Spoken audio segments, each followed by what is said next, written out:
Welcome everyone today. We have such an important topic talking about lymphatic diseases and lymphedema.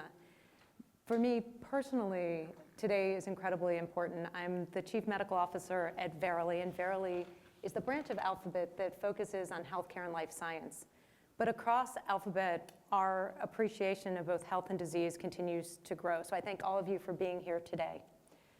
The other piece is, as a cardiologist and having the ability to work with Dr. Rockson and the crew you're going to see today has been a real pleasure. And I think all of us will walk away with more knowledge and more compassion.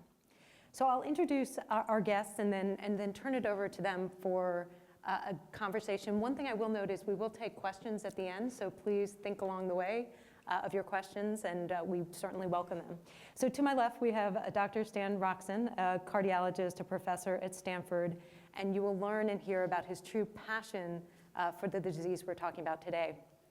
We also have Kathy Bates, who needs no introduction, an Academy Award-winning actress, a director, and a philanthropist, and I think her role in championing lymphatic disease has been remarkable.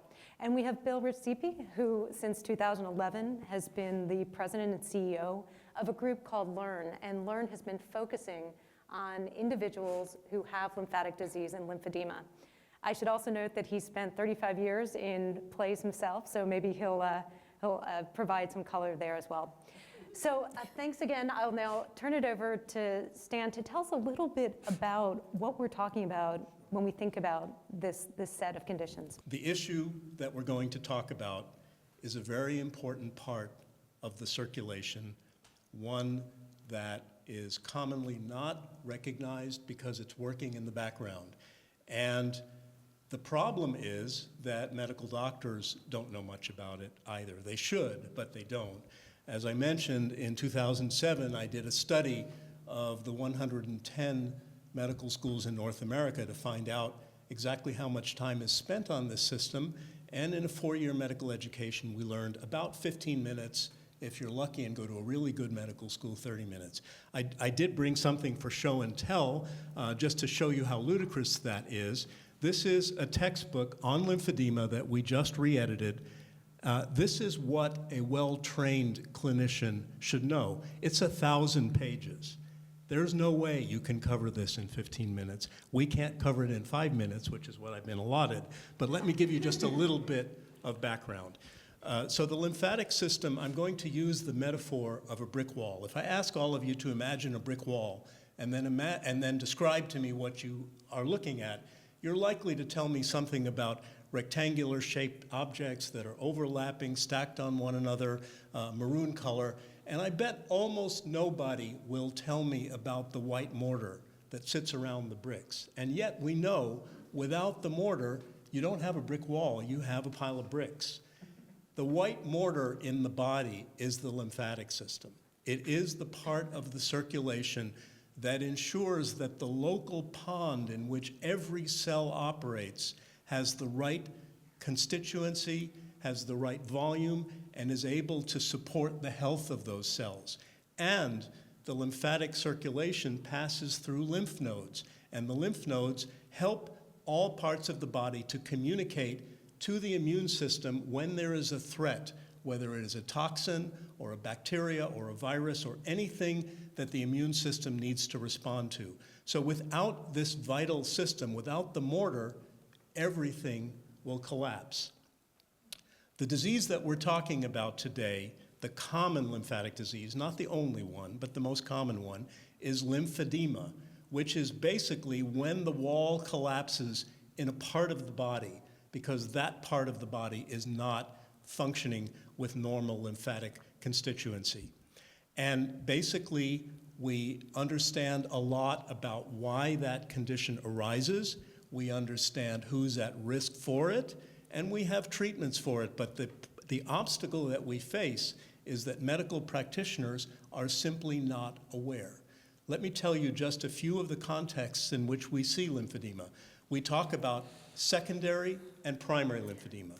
Secondary lymphedema means that you're born, your lymphatic system is normal, everything is operating well, and something injures the system, and you develop this swelling problem and this immune malfunction in a part of your body.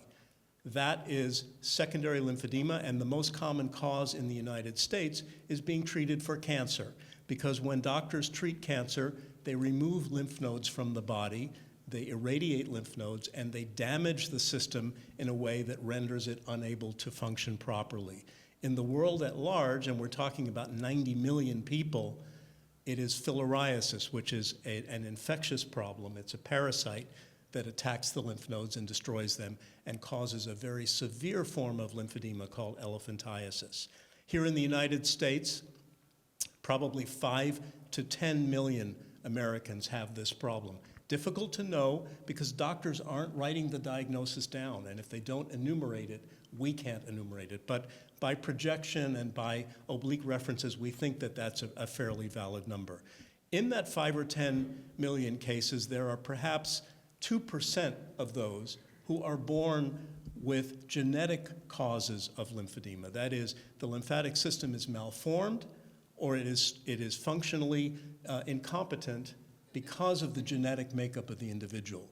Now, don't mistake inborn problems with congenital. Some lymphedema that is primary is congenital, but some appears in the teenage years, some appears in young adulthood, and many cases appear after the age of 35, even though the defect is present in the blueprint of the body from birth.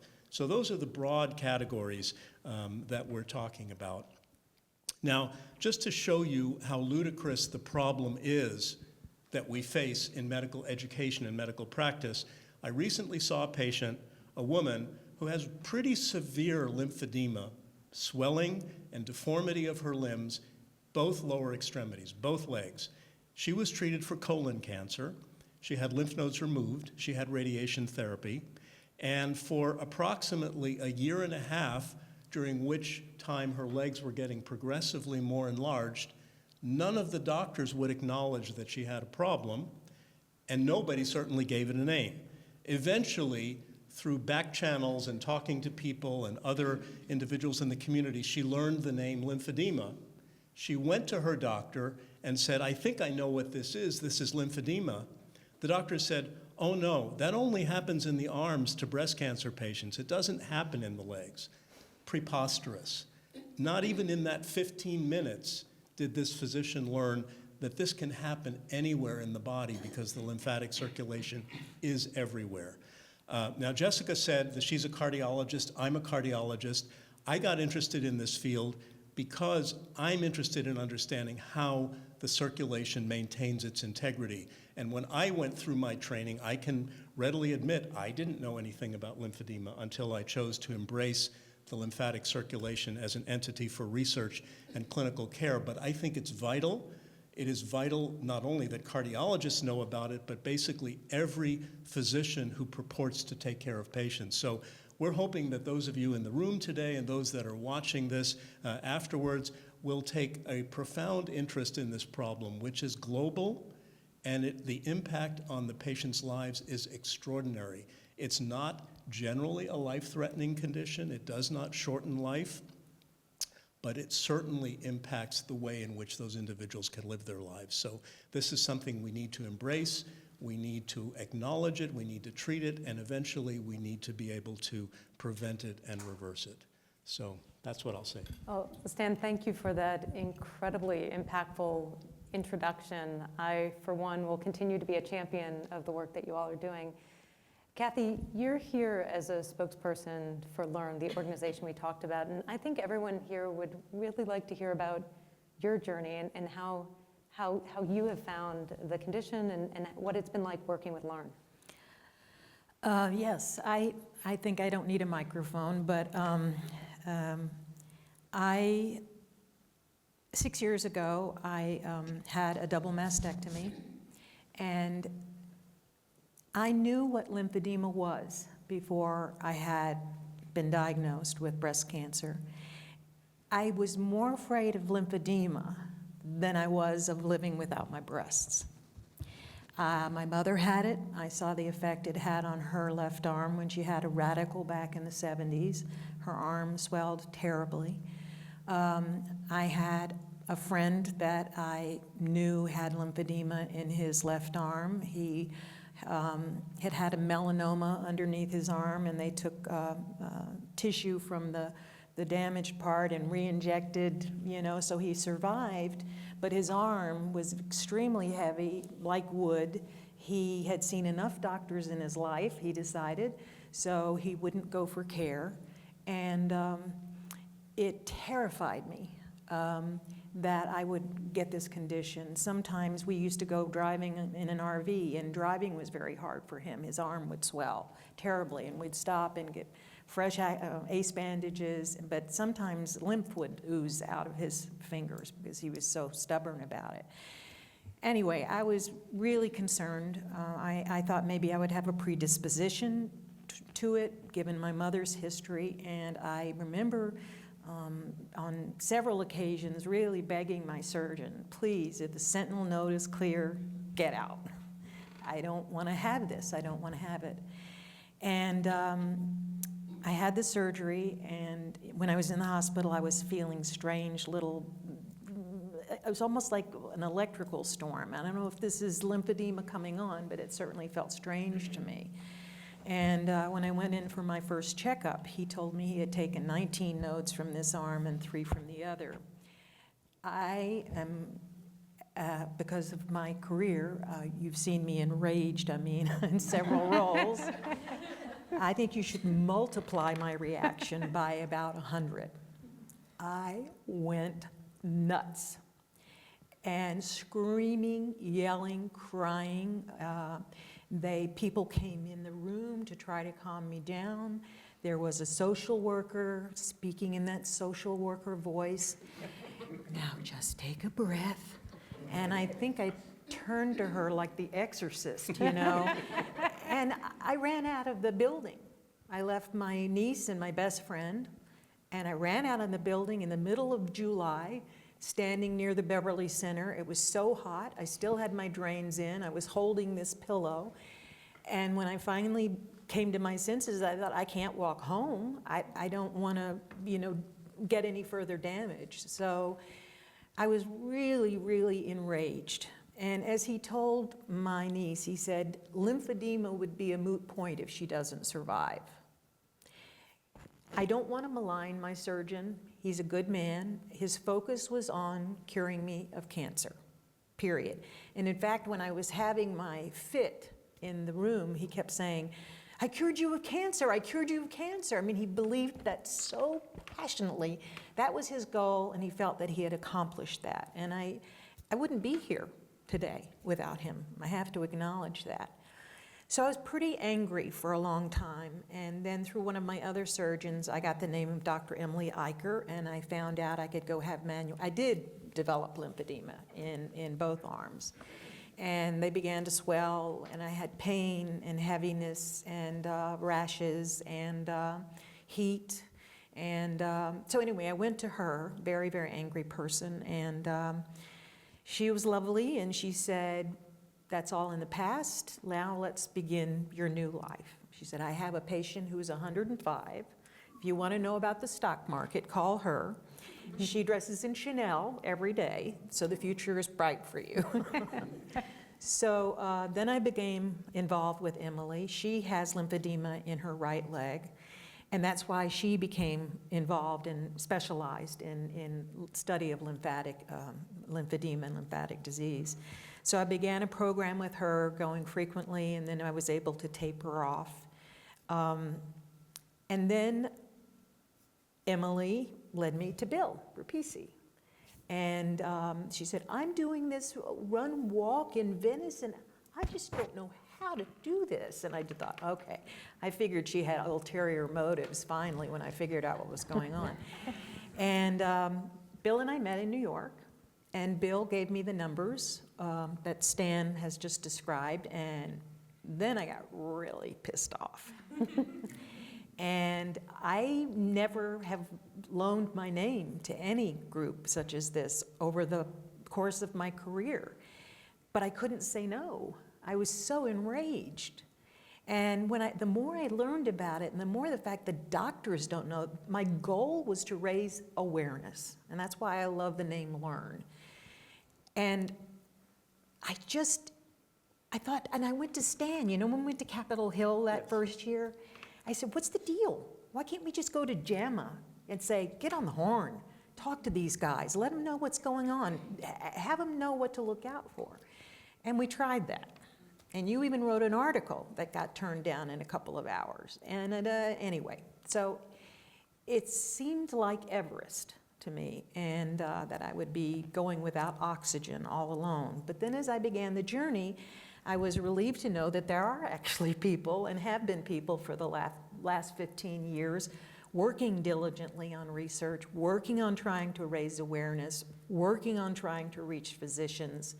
And today I'm relieved that we are making progress. I left New York. We went to a cocktail fundraiser, very wealthy couple, a woman who's very involved in research, Mahala Scobie Crosby. And it was fascinating to meet with her and Dr. Diane, who is doing replacement, you call it reconstruction? No, transfer, right. And Dr. Shelley Feldman, I learned so much from them. Okay, so get this. So they had a lovely dinner for us afterwards, and I had my best friend with me, and she was seated next to a woman. I wasn't next to them. And it was a very well-heeled group. And she was talking to the lady, and she noticed that the lady wasn't eating her dinner and just pushing her food around, and she seemed upset. And Jennifer asked her, she said, so, why are you here and whatever? And the woman just said, oh my God, now I know what I have. I've had it for years. And Jennifer was she's very shy anyway, so I said, where does she have it? I wanted to know all the details for our purposes, but she didn't ask. And, but I was astounded that someone who had all the resources and the money to be educated and to find the best doctors had been living with this.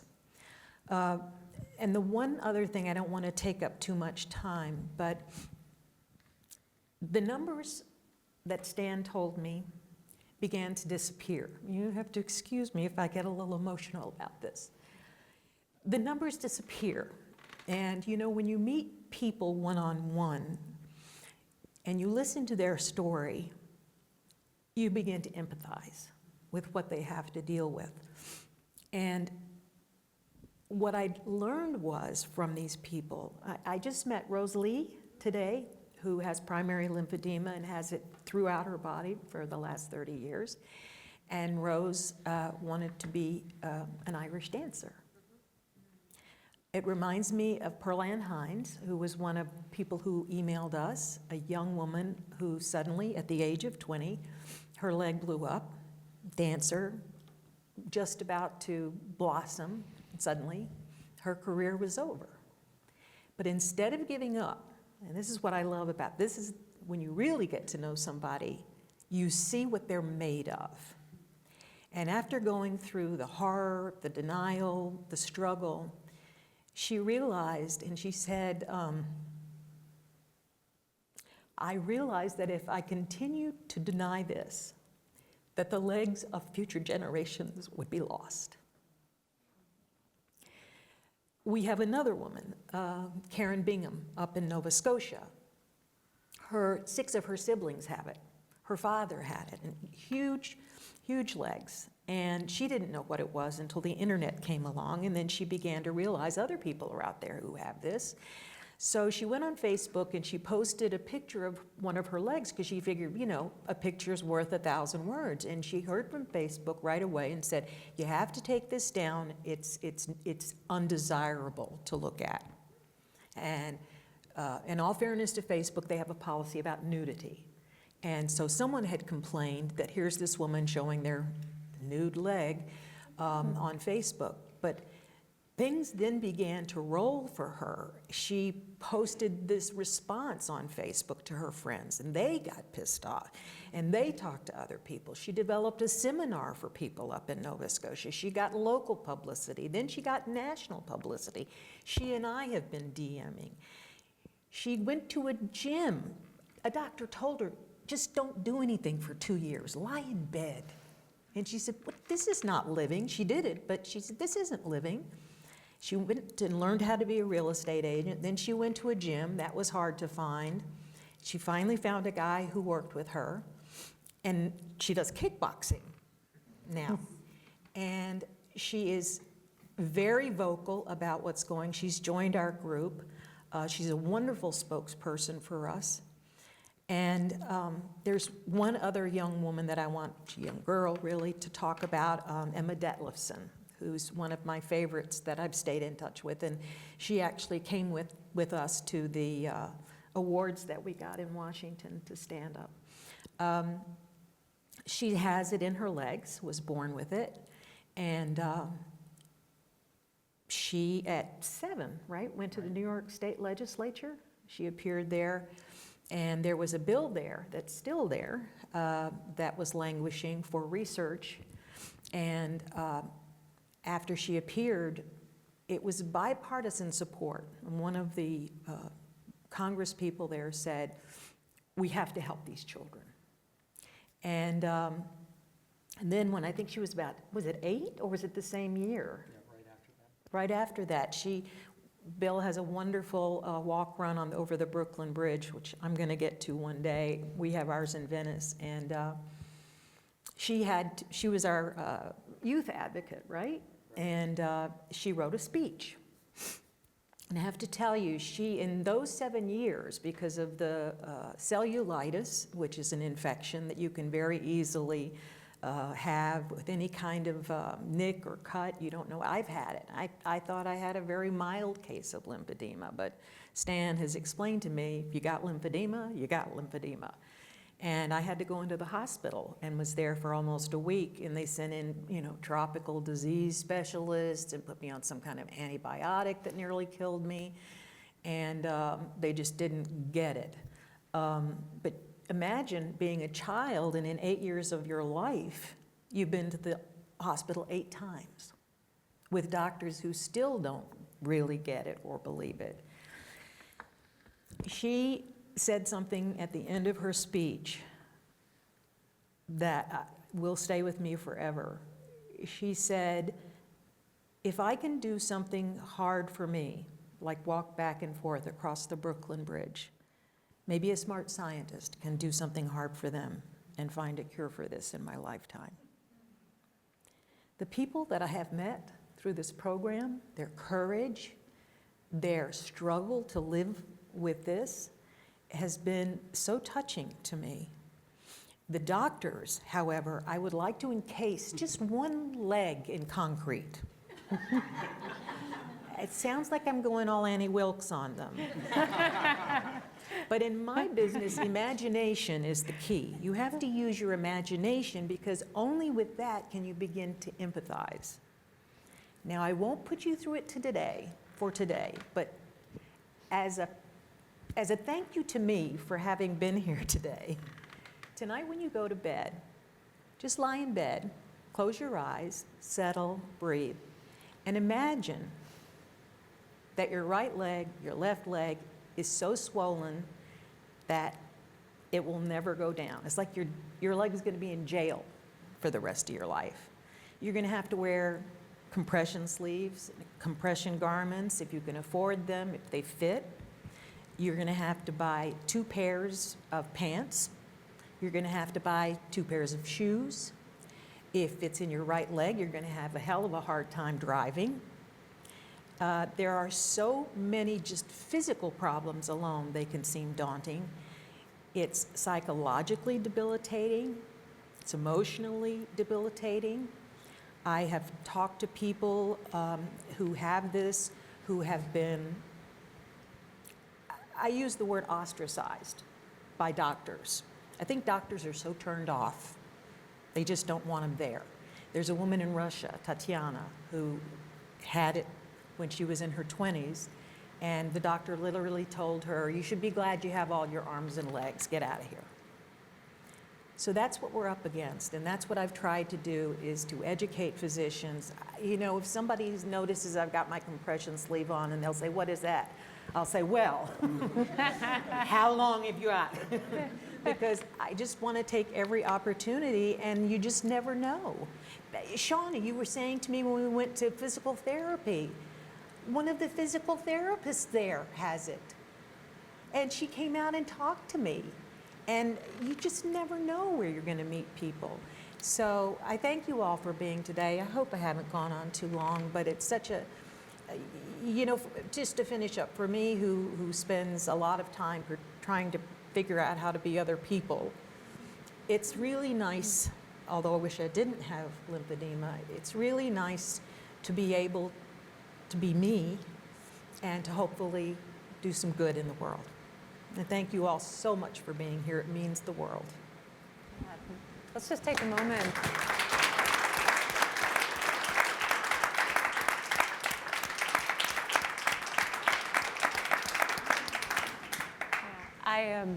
I have to say, your passion is so evident, and I can see why they call you all the dream team.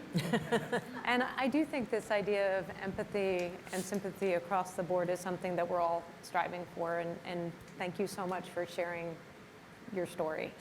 The other thing that's very clear, as I got to know Bill recently, I can see why you're immediately drawn to LE&RN, and I think for all of us it'd be helpful to hear a little more about your mission, and I'm going to ask you to share some of the sentiments you were talking with me about earlier. When we have a certain entity like lymphedema, whether we call it a condition or a disease, matters. And your insights there were incredibly impactful. So thank you again for being here. Yeah, a real pleasure. I get to follow Kathy Bates. How's that? Don't sell yourself short. What's funny, I mean, this team here, I mean, really fated to be. I mean, lymphedema, lymphatic diseases have been ignored for a long time. When I first met Kathy, Dr. Eicher is the one who first put us together. We met in New York, and we talked for a couple of hours, and Kathy was listening intently, and at the end of the conversation said, well, this is all fascinating, Bill. I have to think about it. I'm not sure if I'm ready to be a spokesperson. This is all new to me, but you know, we'll follow up at a later date, but I have to go right now because I have a TV show I need to go to. And I said, well, what TV show is it you're doing? And she said, well, Andy Cohen's Watch What Happens. And I did this. I said, Andy lives upstairs from me. And I ran into Andy in the elevator yesterday, and I asked him if he would be the very first member of LE&RN's honorary board. And he said, sure, Bill, whatever you want. And Kathy stared at me and said, that's the sign. That's the sign. It was meant to be. I'm LE&RN spokesperson. And that's how it all began and kicked off. LE&RN was established 20 years ago. This is, in fact, our 20th anniversary. Stan was available, Dr. Rockson, right from the very beginning of it. The way it all started, a woman dealt with what women and families had dealt with for eons, but not taken the next step. She had a child who had a primary lymphatic disease. Doctors didn't know anything about it. They didn't have any hope for it. They didn't know how to treat it. She decided that that wasn't acceptable and began the process of creating this organization that would then focus mainly on the whole research issue, because then there was very little research. So how do you get researchers into the field to begin really looking at this issue? By the time I come around, which is 6 years ago, I come in and I'm interviewed for a job that didn't give the name of the organization or mention the word lymphatics. So when I got done and they told me what this was about, I actually turned the job down when it was offered to me because I knew nothing about lymphatics or lymphedema. That was not my background. I had a specialty in developmental disabilities and infectious diseases to some degree from working in Kenya, et cetera, but this was unknown to me. After turning the job down, I went out and started talking to people and talked to some of the most sophisticated, wealthiest, most educated people I knew. None of them knew what I was talking about until I described it. And invariably after I did describe it, the response was, my mother has that. She had breast cancer. Her arm is like this. It has a name. Doctor's wife raising her leg in the air saying, whatever you're talking about, I've had it since I was a child. My doctor says it's called drainage issues. What became fascinating to me of why I went back and took the job is I began to see the marketing implications of what was going on here. As Dr. Rockson and Kathy have said, we estimate there could be up to 10 million people in the United States alone that have lymphedema. I started putting the numbers together. How many people in the United States have multiple sclerosis? 500,000. How many have AIDS? 300,000. Perhaps 1 million who are HIV positive. How many have ALS? About 30,000. When all was said and done, Parkinson's, about 1 million. It turned out there are far more people with lymphedema than all those other diseases combined. How is it possible that we know so much about all those other diseases, and yet this disease we know absolutely nothing about, including most people who have it don't know that they actually have this disease? So a lot of our effort is peeling back the onion of what are all those obstacles? Well, there are a multitude.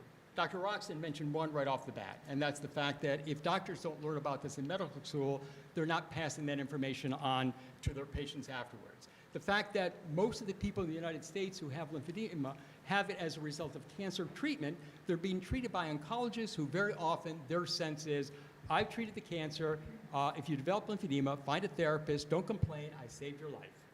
And unfortunately, too many people have taken that advice and gone ahead and done that. We have the problem of the word lymphedema. It's a difficult word. People don't remember it. We talk about TB, MS, ALS. How many people here can tell me what ALS stands for? You can't. The reason is you don't need to. It's too complicated. If you had to, it would put you at distance from knowing anything about the disease. At LE&RN, we start using LE, and we use it pretty uniformly as an acronym for it. I was saying to Jess, we were talking earlier, when it comes to what do you call it? I think doctors very often, you need to feel very much like God, considering that people are coming to you looking to be cured. So what happens when somebody comes to you with something you don't know how to treat and don't know how to cure? Well, you have a couple of options. Either you're not God, or perhaps this isn't that important. I think there's a tendency to lean toward the latter. I think using words like condition becomes a euphemism which softens the importance of what this disease is. And I was saying with Jess, I talked to a very strong-headed woman who runs a company for compression.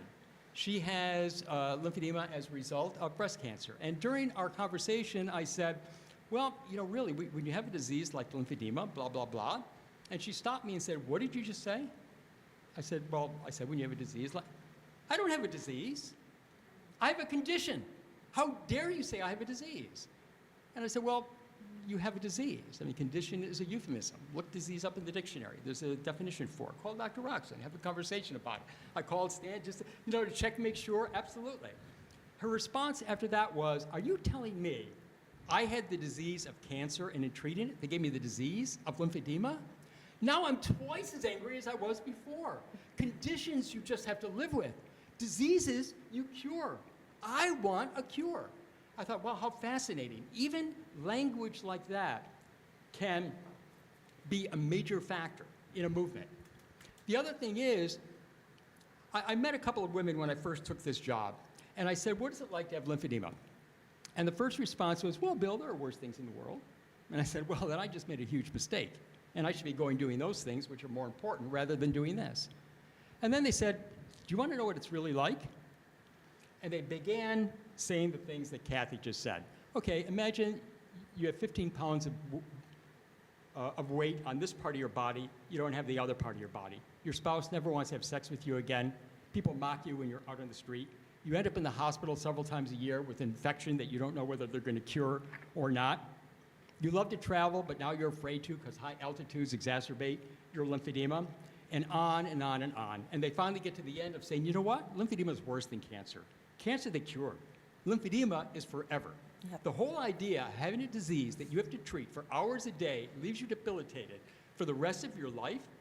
And although we do say it in and of itself, it doesn't lead to death. I mean, the fact is, I get more memorials donated to LE&RN because of people who have had infections that antibiotics could no longer treat who died as a result. Or people who gained so much weight because of their lymphedema that it debilitated them and it caused other things to occur that actually led to premature death. On the other hand, though, there are lots of things we don't deal with, that we don't die from, that impact our quality of life to such an extent that we give a great deal of attention to. This hasn't been one. And a big part of our job right now is how do we develop that activism so that people come forward. I talked to Dr. Anthony Fauci down at the National Institutes of Health, and Dr. Fauci was key during the AIDS epidemic. And he said he went to NIH back in 1984. And at that point, he said NIH was not very interested in AIDS. It was affecting marginalized populations, and there was no excitement about necessarily getting overly involved in this. However, because of groups like ACT UP, Gay Men's Health Crisis, et cetera, that came forward and said, we are not taking no for an answer, shortly after, NIH began putting 10% of their budget, $3 billion a year, into AIDS research. 20 years later, it was a treatable disease where people could live normal lives. Fast forward to us, we got Senator Schumer to put in a $70 million appropriations request for lymphatic research. The first 7 calls I caught at the office were people saying it was a big step backwards, we were wasting our time, there would never be a cure for lymphedema, and we were wasting our time looking for one. I was shocked that the population of people that have this disease have been so cowed by everything they've lived with up to this point that they didn't even have hope. We need people to have hope. So with our organization, we focus now not only on research, but certainly on education and advocacy. Actually, 2 of the people here from Citizen Group that rebranded our organization. We used to be called the Lymphatic Research Foundation. Now we're called Lymphatic Education and Research Network. And they helped rebrand from Citizen Group to give us the new name and expand our mission, because we need to do it all. We need people to be angry. We need people to be activists. We have chapters all around the world at this point, and you'll see a little film that Kathy hosts about World Lymphedema Day. We created World Lymphedema Day, and the idea was we need more than awareness. We need research. We need it to be international, and we need to make this an international priority. So LE&RN at this point has a whole variety of programs that not only feed into researchers and doing research, but also for patients themselves to educate them through symposiums, asking experts, et cetera, but also by allowing them to congregate and feel that incredible embrace of another person with a disease that they thought they were the only one in the world had. Because it's only then that you get that power that one needs to know, I'm not alone, we are empowered, we do have a right to aspire for more, and we're not going to stand still and be quiet until we actually get what we are searching for. And that is, we want new treatments and cures, and that's going to take money, and we need government to support us in that. Excellent. If we want to win this fight, we need to stand together and educate the world.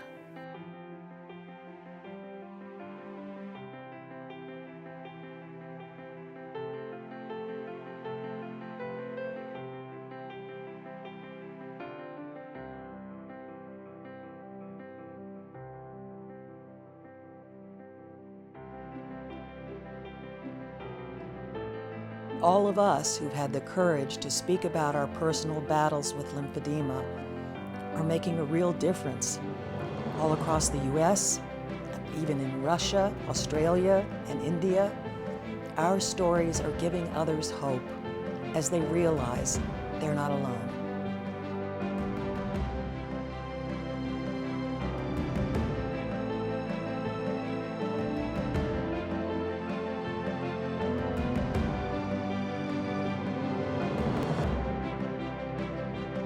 I support World Lymphedema Day.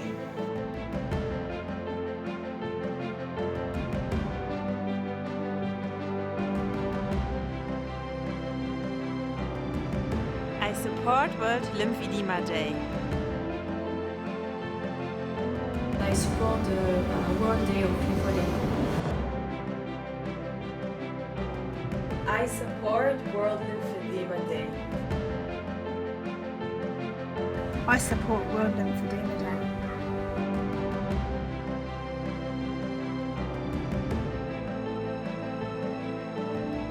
Join World Lymphedema Day.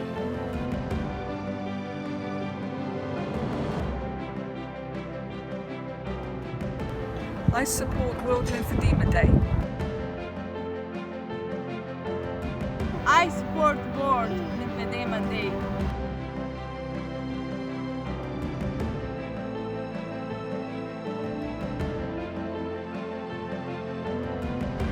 We support World Lymphedema Day.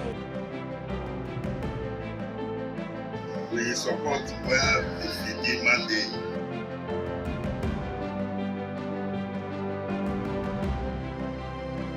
I am Caleb from Nigeria, and I support the World Lymphedema Day. Yay!